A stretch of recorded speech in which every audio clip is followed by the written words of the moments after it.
नमस्कार, मी सायली मराठे. आवाज कोल्हापूरचा या न्यूज चॅनलवर आपल्या सर्वांचं स्वागत. सध्या जिल्हा परिषद आणि पंचायत समिती निवडणुकांची जोरदार रणधुमाळी सुरू झालेली आहे. ग्रामीण भागात खरं तर या निवडणुकांची खूप चर्चा रंगलेली आपल्याला ऐकायला मिळत असते. आत्ता मी आहे भुदरगड तालुक्यातील गंगापूर या गावामध्ये. शिवसेना भाजप युतीच्या अधिकृत उमेदवार, वडिलगे पंचायत समितीच्या अधिकृत उमेदवार आता माझ्यासोबत आहेत. आपण या निवडणुकीच्या अनुषंगाने त्यांच्याशी संवाद साधत आहोत. थोडक्यात आपण त्यांचा परिचय, त्यांचा एक सामाजिक पार्श्वभूमी या माध्यमातून आपण जाणून घेणार आहोत. नमस्कार मॅडम. नमस्कार. तुमचं थोडक्यात आम्हाला परिचय करून द्या. नमस्कार. सुनीता तानाजी मारुती जाधव, शिवसेना भाजप युतीतून मी उमेदवारी लढवते वडिलगे पंचायत समितीतून. ही निवडणूक लढवण्याचा नेमका तुमचा उद्देश काय आहे? सर्वसामान्य माणसांच्या विकासाचा माझा उद्देश आहे. तुमचं यापूर्वीचं सामाजिक कार्य कसं आहे, काय सांगाल याविषयी? मी स्वतः आता आदर्श जायता महिला बचत गटाचे अध्यक्ष आहे. त्याच्यामार्फत मी महिलांना कर्ज उपलब्ध करून देण्याचा प्रयत्न करते आणि यापुढेही त्यासाठी प्रयत्न करेन. महिला बचत गटांना तुम्ही सांगितलं की बाबा बचत गट चालवताय किंवा बचत गटांसाठी तुम्ही कार्यरत आहात. आतापर्यंत ज्या बचत गटामध्ये महिला आहेत त्यांनी कशा पद्धतीने त्या बचत गटांचा लाभ घेतलेला आहे? आतापर्यंत कर्जाच्या स्वरूपात लाभ घेतलेला आहे. त्यातून त्यांनी उद्योग व्यवसायासाठी त्याचा वापर केला आहे, शेतीसाठी वापर केलेला आहे. तसेच सिलाई मशीन घेऊन त्यांनी स्वतःचं उत्पन्न मिळवण्याचा प्रयत्न केलेला आहे. माझे पती संजय गांधी निराधार योजनेचे सदस्य असून आम्ही वयश्री योजना, श्रावणबाळ योजना, तसेच लाडक्या बहिणींची योजना आतापर्यंत घरोघरी नेलेल्या आहेत. ग्रामीण भाग आहे आपला. ग्रामीण भागामध्ये बऱ्यापैकी शेतकरी वर्ग आहे, तर त्या शेतकरी वर्गासाठी तुमचं कशा पद्धतीनं कार्य असेल? मुळात मी एका शेतकरी कुटुंबात जन्माला आलेले आहे. सध्या मी स्वतः दुग्ध व्यवसाय करते, त्यामुळे मला शेतकरी वर्गाची परिस्थिती माहीत आहे आणि त्यासाठी मी प्रयत्न करेन. पंचायत समितीतून ज्या निधी येतील त्या शेतकऱ्यापर्यंत पोहोचवण्याचा प्रयत्न करेन. त्याचबरोबर दुग्ध व्यवसायासाठी व शेती व्यवसायासाठी जे लागणारे भांडवल असेल ते मी माझ्या मतदारसंघात देण्याचा प्रयत्न करेन. तुम्ही बचत गटांच्या माध्यमातून महिलांसाठी बचत गट वगैरे उपलब्ध करून दिलेत सांगितलं. महिलांनी त्यांचा कशा पद्धतीनं लाभ घेतलेला आहे बचत गटांचा? महिलांनी बचत गटाचा भरपूर प्रमाणात लाभ घेतलेला आहे. दुग्ध व्यवसाय काढलेला आहे. त्याचप्रमाणे शेतीसाठी त्याचं भांडवल घेऊन शेतीचं उत्पादन वाढवलेलं आहे. तसेच त्याने आपल्या स्वतःच्या मशीन घेऊन कर्जांच्या माध्यमातून सिलाई मशीन घेऊन आपला उदरनिर्वाह केलेला आहे. त्याचबरोबर माझे मिस्टर संजय गांधी निराधार योजनेचे गेली 10 वर्षे काम करत आहेत.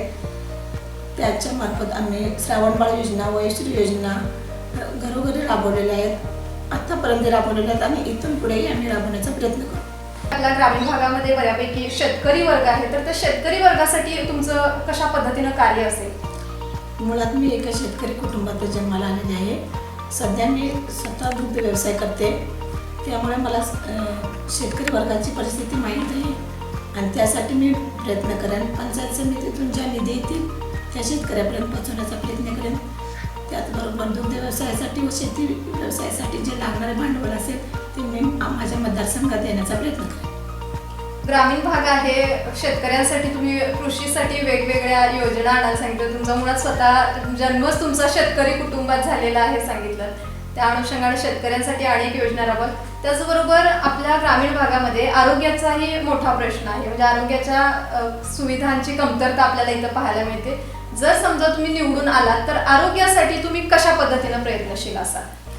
त्यासाठी शासनाच्या वेगवेगळ्या योजना राबवण्यात येत असतात.